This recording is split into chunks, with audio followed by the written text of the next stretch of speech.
Oke, di sini saya akan menjelaskan tentang tugas yang diberikan, di mana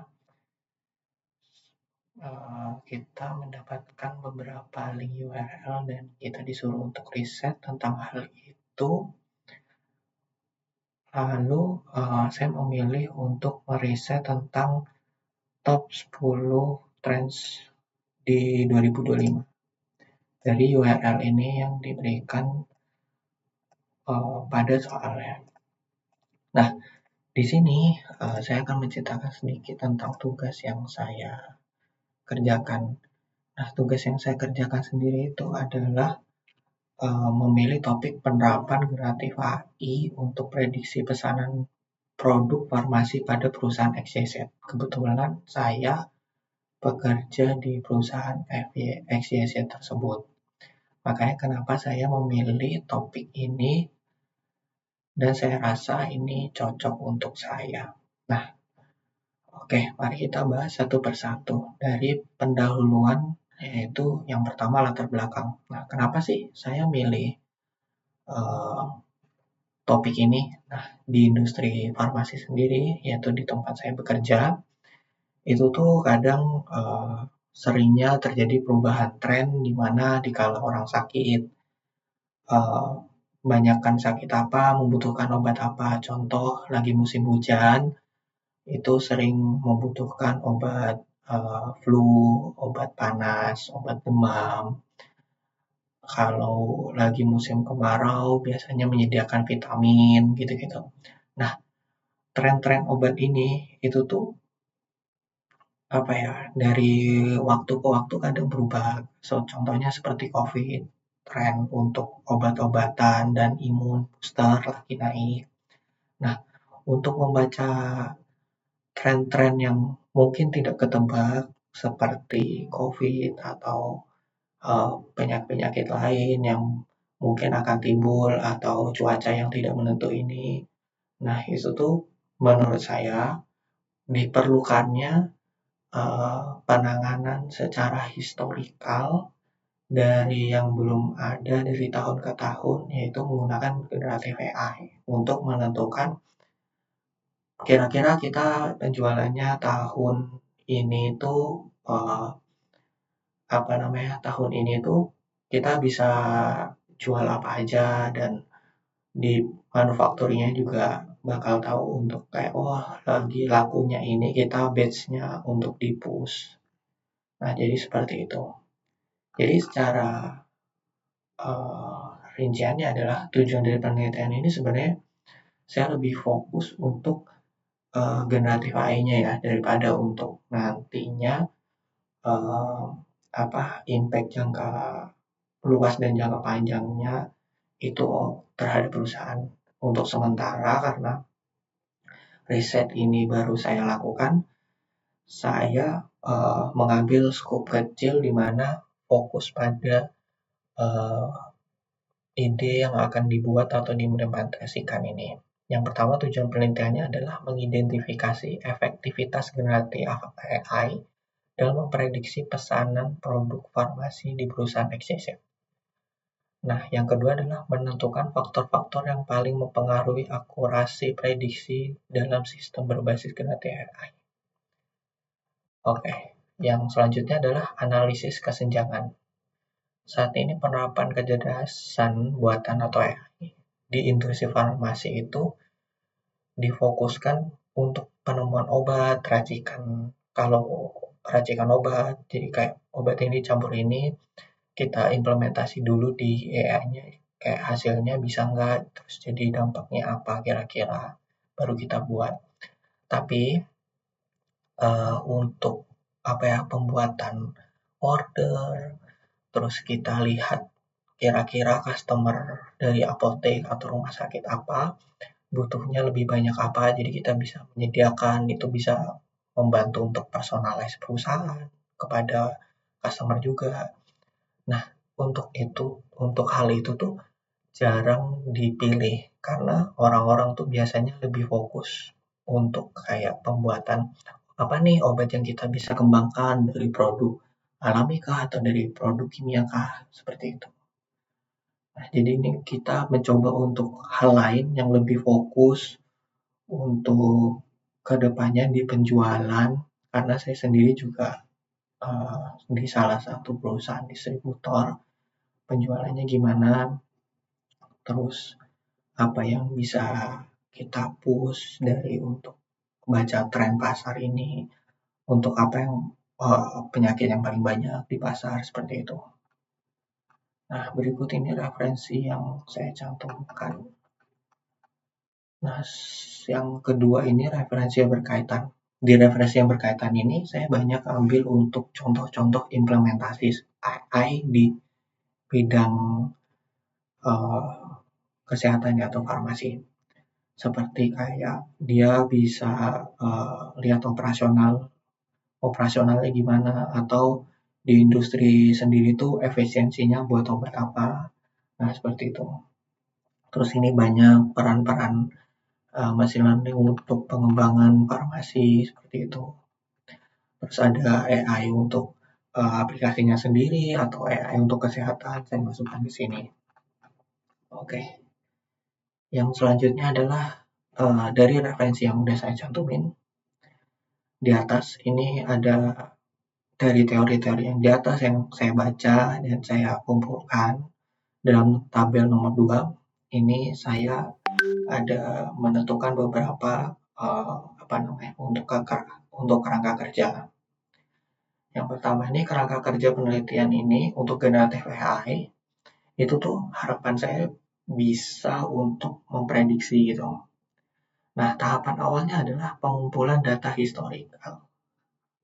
Untuk sekarang pengumpulan data historikal, karena saya masih bekerja di perusahaan XYZ, jadi saya tidak terlalu susah yang maksudnya untuk dapat datanya, tapi memang memerlukan izin khusus untuk pengolahan datanya.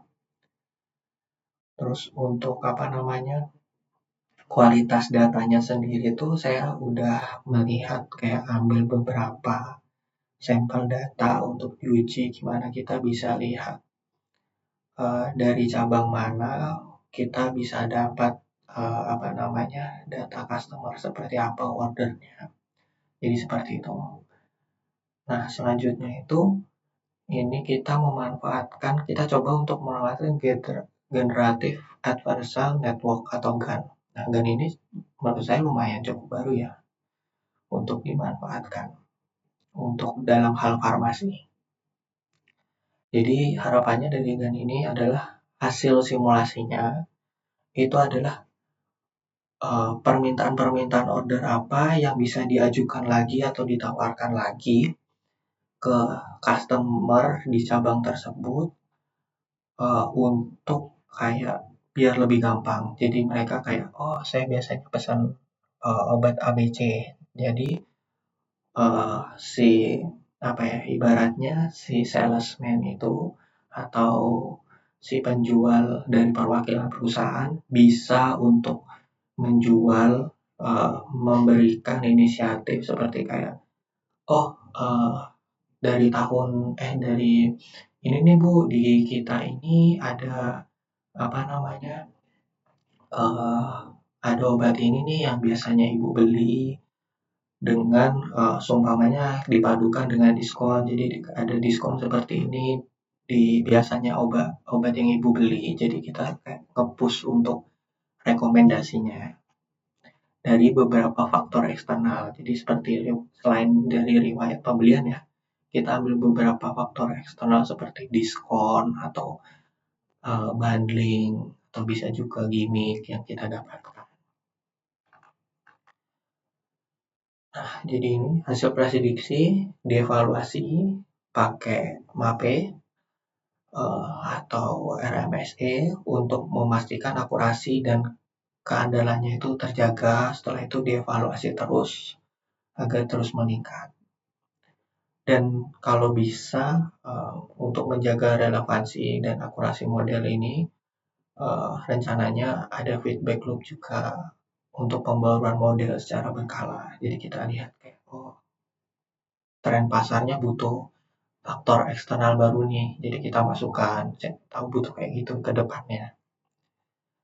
Nah, untuk metodenya sendiri yang kita ini adalah eh, metodenya sendiri tuh kita udah seperti yang saya bilang tadi, kita udah pakai gun.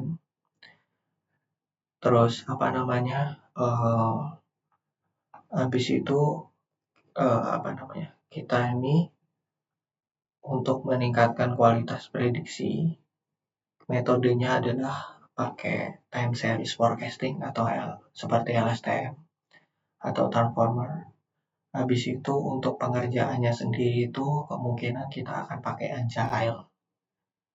Nah, untuk hipotesanya sendiri adalah di penelitian ini, hipotesanya untuk generatif AI ini apa namanya untuk apa prediksi permintaan produk farmasi itu tuh di apa ya hipotesanya adalah yang diinginkan adalah bisa dibandingkan dengan metode tradisional yang seperti kita kayak biasanya salesman atau orang yang menjual kepada customer dari pihak perusahaan sendiri itu biasanya mungkin punya keterikatan khusus dengan customer-nya. Jadi mereka tahu biasanya customer-nya pesan apa, tapi mereka tuh nggak masukin faktor-faktor eksternal kayak diskon, bundling, atau segala macam. Mungkin bisa jadi customer-nya saking punya ikatannya bisa apa ya bisa chat atau perlunya apa kayak bisa nulis seperti yang kemarin ya atau seperti biasanya ya.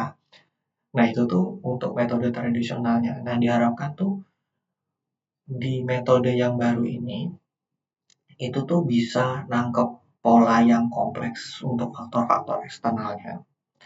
Habis itu kita push untuk penjualannya. Jadi kayak kita ada faktor eksternal bundling, ada faktor eksternal gimmick, atau harga turun, atau diskon akhir tahun, atau diskon Natal, atau diskon hari raya penting.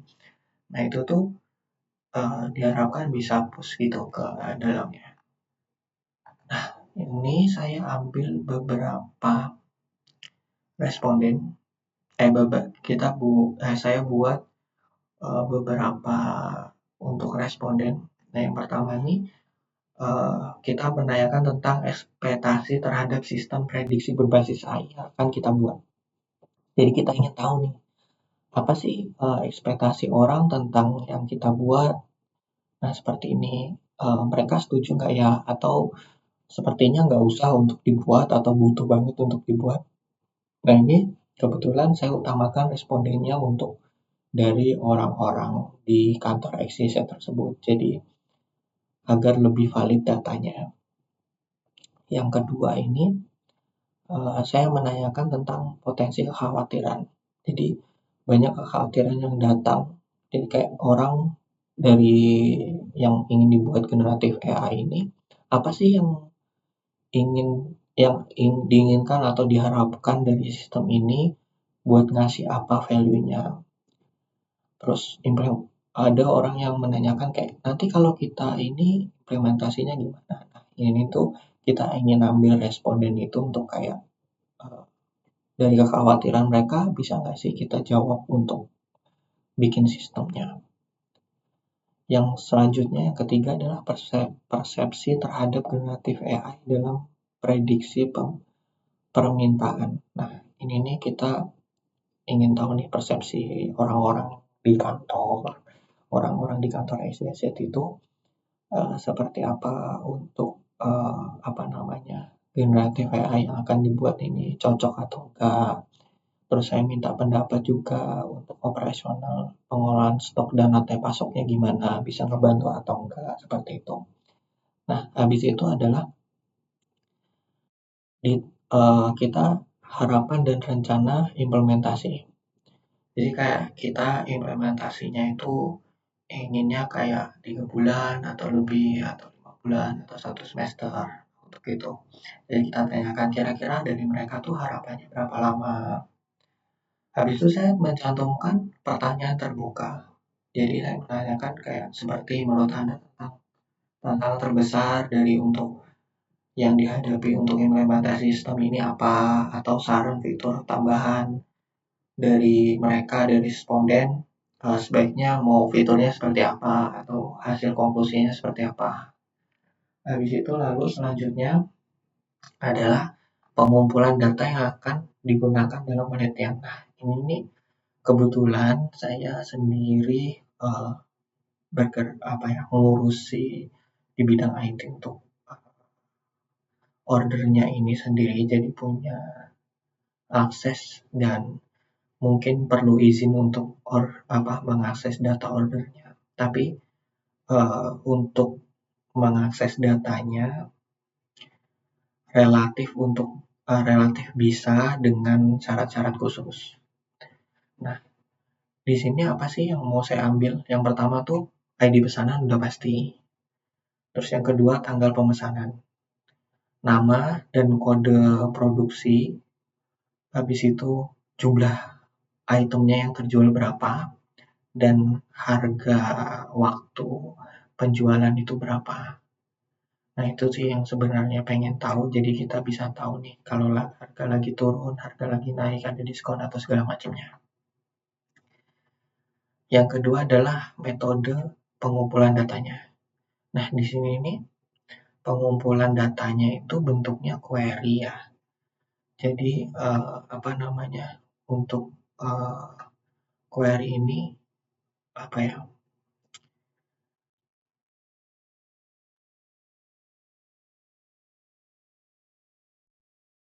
Oke.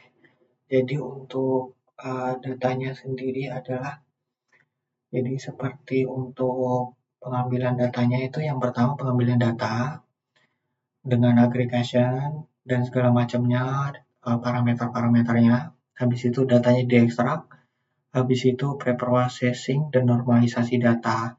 Nah ini normalisasi data kita tuh ambil apa yang bagus datanya, apa yang kosong, apa yang parameternya nggak sampai dan sebagainya. Itu variabel-variabel khusus juga dimasukkan. Habis itu yang ketiga adalah alasan pemilihan metode pengumpulan data. Nah ini nih alasannya karena kita tuh pakai real time. Jadi terus habis itu harapannya adalah Girna TVA ini punya kontrol penuh terhadap database-nya. Jadi bisa langsung ambil, bisa langsung generate modelnya sendiri sesuai dengan historical-historicalnya. Yang ke yang terakhir adalah mempertimbangkan dalam membahas temuan dan implikasi penelitian. Dalam membahas temuan dan implikasi penelitian ini mengenai penerapan generatif AI untuk prediksi pesanan produk farmasi di perusahaan XYZ, ini ada pertimbangan-pertimbangan penting. Yang pertama adalah kesesuaian hasil dengan tujuan penelitian sangat krusial. Nah ini nih kita perlu untuk menanyakan pada responden sebelumnya untuk kayak kita mau tujuannya seperti apa tadi ada kan. Nah selanjutnya adalah evaluasi ini mencakup penilaian apakah implementasi berhasil meningkatkan akurasi prediksi permintaan produk farmasi dan efisiensi rantai pasok perusahaan. Yang selanjutnya adalah identifikasi implikasi praktis. Apakah ini praktis atau enggak secara teoritis temuan dari temuan penelitian ini dan di lapangannya. Habis itu kita bisa menilai enggak overstocking atau understocking enggak dari pembelian yang sudah ada. Jadi seperti itu. Jadi penelitian yang saya ambil seperti itu, untuk referensinya saya cantumkan di sini. Terima kasih.